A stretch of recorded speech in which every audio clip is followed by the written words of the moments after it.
perhaps there was a study done on health disparities in several populations on the mainland, let's say, that looked at health outcomes among African Americans, maybe Latinos, but didn't include Native Hawaiians.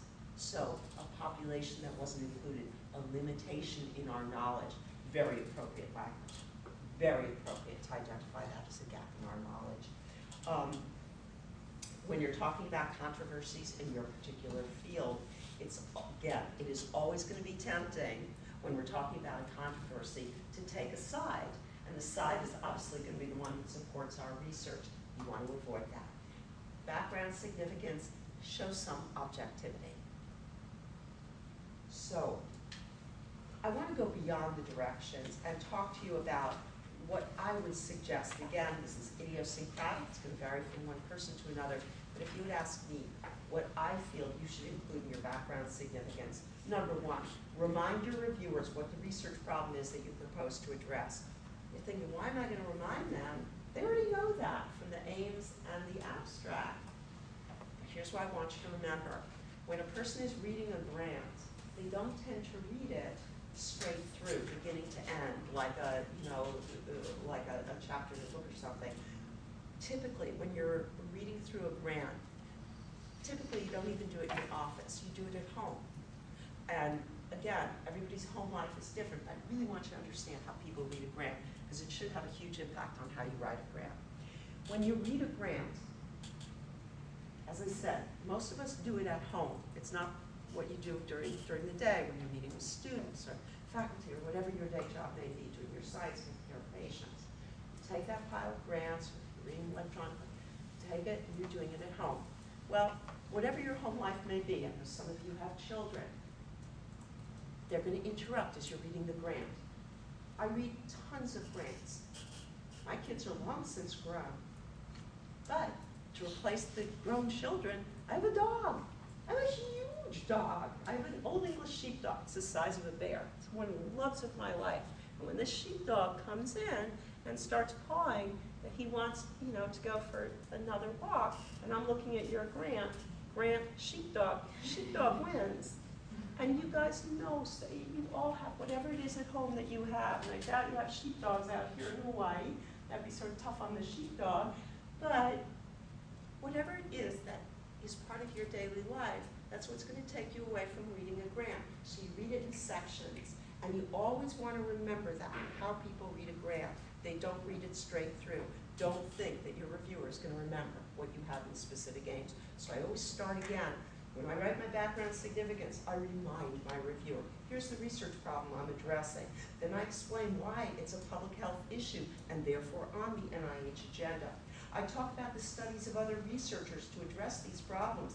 And when you're talking about the background, don't create a problem for yourself. Sometimes we talk, about so much of the background that has been done, and we forget to say why yet another study is needed. There's been this study and this study and that study. Well, gee, hasn't the issue been solved yet? Why do we need yet another study? So here's what's been done. Here are the salient, important questions that have not yet been addressed that I propose to address in this research. An easy way to structure this section, and it makes it easier to write. If you go back, remember how we talked about specific aims, and we said on average there are 3 or 4? After you write the aims, think about the question that each of these aims might address, because typically an aim is addressing a question. An aim, we said yesterday, is an experiment. So this experiment is designed to answer a question. So you can even use questions that refer back to your aims as subheads in this section. I don't care how you do it, but all of this information, you want to make sure that you present in a way that's logical, that follows the order of the aims, and that clearly identifies the gaps in your field. Not just what's been done, but what remains to be done and why it's important to do your research. That's the essence of this section. So quite different from a review of the literature. And again, it is background and significance. We want a separate subahead as you'll see in a moment, talking about significance of our research, significance and novelty. And again, I think I've addressed this, but the purpose of this section is to show that you really know the most important, relevant, salient work in your field. You want to show that you have the ability to ask important questions. It's the essence of scientific research. So that's what your reviewers are looking for. Are you up to date? And when I say up to date, in this electronic universe that we all live in now, we're expected to be up to date not just with what's been published, but anything that, any important studies that, let's say, have been presented at conferences in our field. And if we didn't attend the conference, the proceedings probably are online, and we would certainly be expected to know cutting edge, anything that's going on that shows our knowledge of not only the important work, but everything that's up to date. Okay? So, asking important questions.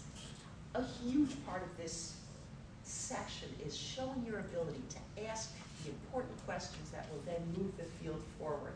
When I say asking a question, I don't mean that there necessarily has to be a question mark after the question. A question can be a contradiction in the literature, a controversy that you now propose to address. Okay? There's a controversy that exists in terms of how we treat type 2 diabetes in certain populations. So that's the controversy. Some people think that, let's say that Western medicine is appropriate for all populations. However, one hypothesis we have is that, some of the practices that are used for some populations may not be culturally acceptable, may not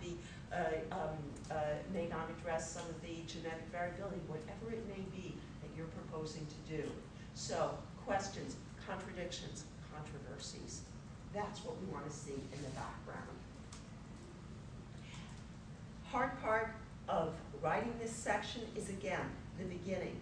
And so the way I tend to begin my background section, I always find it interesting when I'm reading about someone else's research, is where does their research fit into the field?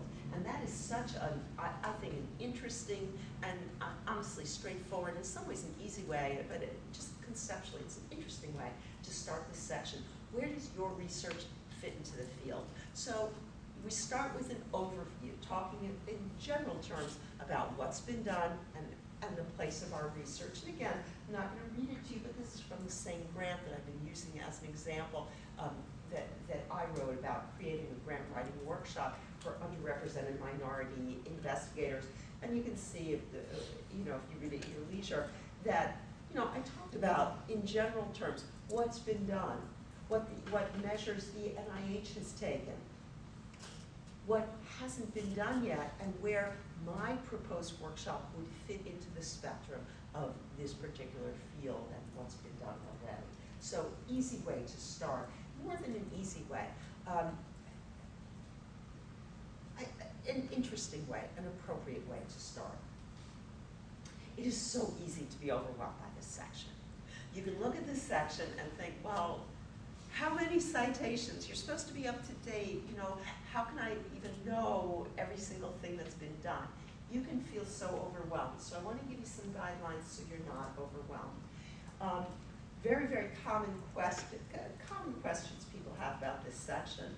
The most common question is, well, gee, how many references do I need in this section? How many will it take to satisfy my reviewers? So again, I want you to know the average number of references. The average number of references for this section, your typical NIH grant, you're looking at 50 to 75.